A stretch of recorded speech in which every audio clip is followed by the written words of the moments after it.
నీ మాటలు నాతో చెప్పుకో.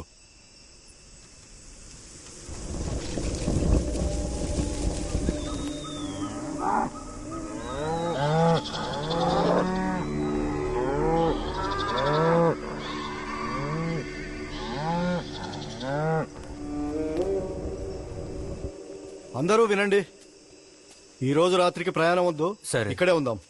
ముసలోడా నువ్వేమంటున్నావు? వదిలే, నేను కొట్టలే. అసలు నీ సమస్య ఏంటి? పొద్దున కల్లా వీటిని చేర్చకపోతే నష్టమే వస్తుంది. మీకు పర్లేదా? ఓహో, నీకు వ్యాపారం ముఖ్యం, ఇంకా డబ్బే ముఖ్యం. మనం సురక్షితంగా చేరడం నీకు ముఖ్యం కాదా? ఏం ముసలోడా, భయంగా ఉందా? అవునరా, భయంగా ఉంది. ఆ మలుపు గుండా పోవాలంటే భయంగానే ఉంది. ఎవరో ఎప్పుడో వచ్చి కథ చెప్పారని మీరదే నమ్ముతున్నారా? ఇది పిచ్చి కాకపోతే ఇంకేంటి? ఏయ్, వేరే గారు చెప్పేది వినరా? అసలు ఆ మలుపు గురించి నీకు తెలుసా? పొద్దున్న బయలుదేరతారా? ఇదిగో వినండి, నేను కేవలం రాయికి మందు పోయలేదు. నేను అనుమతి అడుగుతున్నాను, కానీ దొరకలేదు. శకునాలేవి మంచిగా లేవు.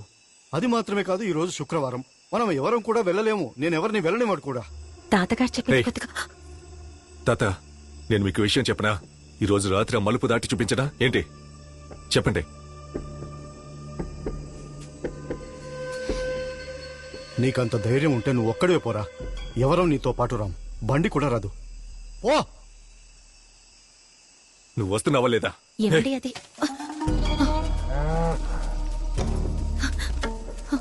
ఏమండి, ఆగండి, నేను చెప్పేది ఒకసారి వినండి. చేతులు ఆ ముసలోడికి చూపిస్తాను. ఆయన చెప్పింది మీరు విన్నారు కదా, వెనక్కి వెళ్ళిపోదాం రండి.